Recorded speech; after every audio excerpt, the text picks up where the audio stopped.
Goose IPA.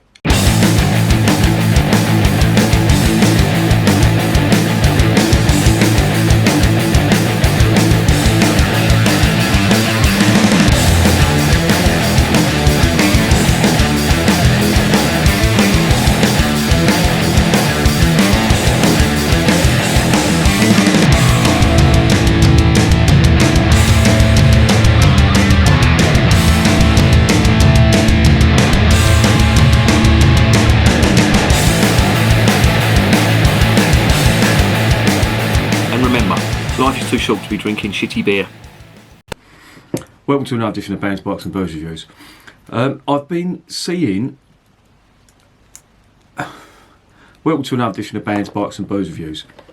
I've been seeing Goose Island beer all over the place. Supermarkets, off licences in England, even in pubs as well. It appears to be very, very common. And this is the first time I have ever tried a Goose Island beer.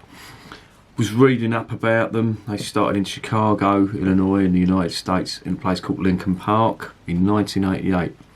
If you've heard of the band Lincoln Park, I think they're named after it.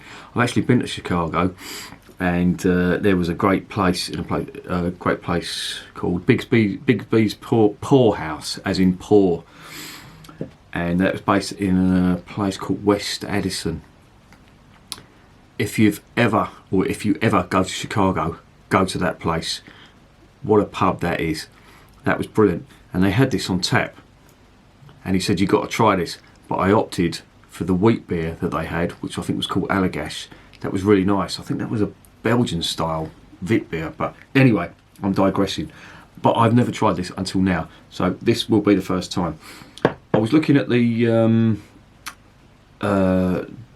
write-up about Goose Island, and they are, like Sierra Nevada, influenced by the British brewing tradition. So I'm intrigued to see what this is going to taste like, whether there's any British influence on it.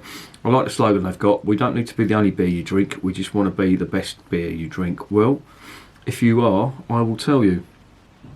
It is 6.9%. Fuck me. Go for it. 6.9% in the volume, or is that 5.9%? Honestly, the printing on this is really bad. I think it's 5.9. Yeah, it's 5.9%. So yeah, still reasonably strong. These are owned by AB InBev. They sold their souls a while back.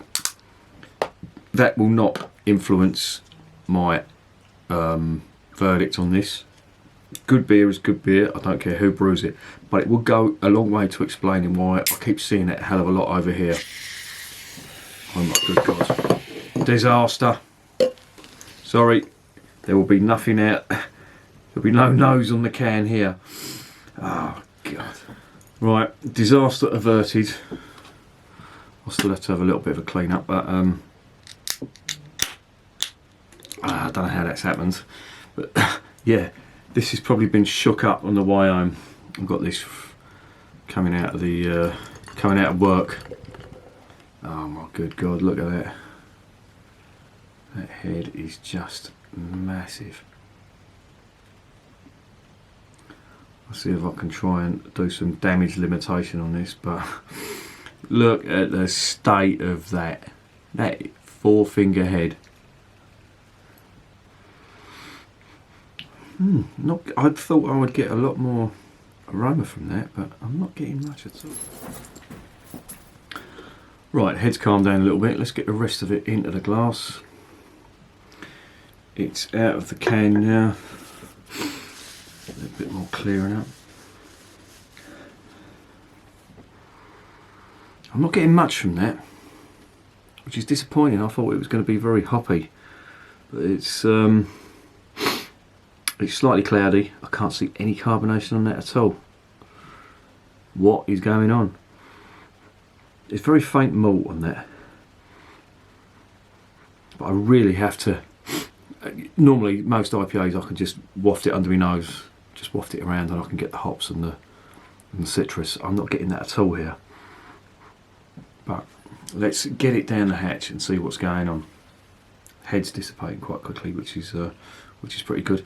Come on, let's go then.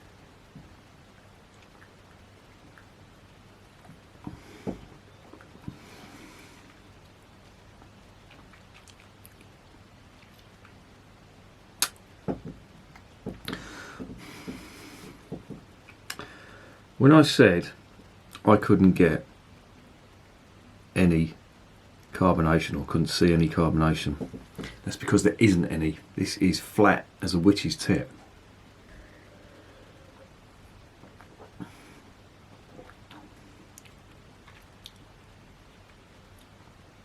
There's mild hops and mild malt and not a lot else. Let me check the sell by date on this, because is it really like that?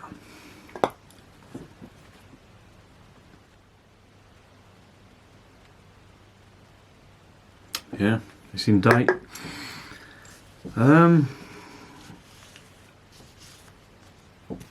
disappointed because it's very flat.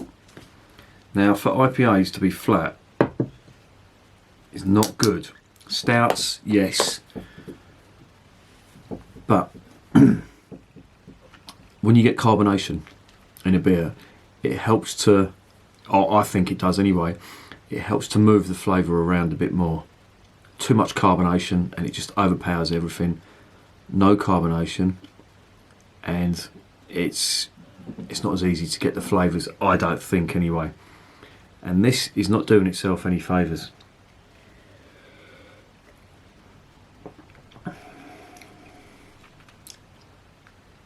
It's not good. No, it's not good. I'm getting very, very insipid hop.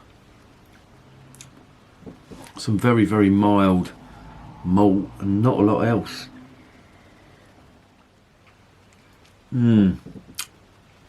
That's disappointing. I thought there was going to be big hops and big citrus in that, but there isn't. I suppose it is, and as they say, they're influenced by the British style of brewing. This does taste more like an English IPA, where everything's a bit more subdued. It's not as hoppy and citrusy. I'm not sure about this. Maybe maybe it's me. Maybe it's me thinking it's a West Coast. I'd give myself up for huge hops, huge citrus, and whatever else was in there. But it just says Goose IPA, Goose Island Beer Company. It's not doing much for me, to be honest. There isn't much in the way of aroma.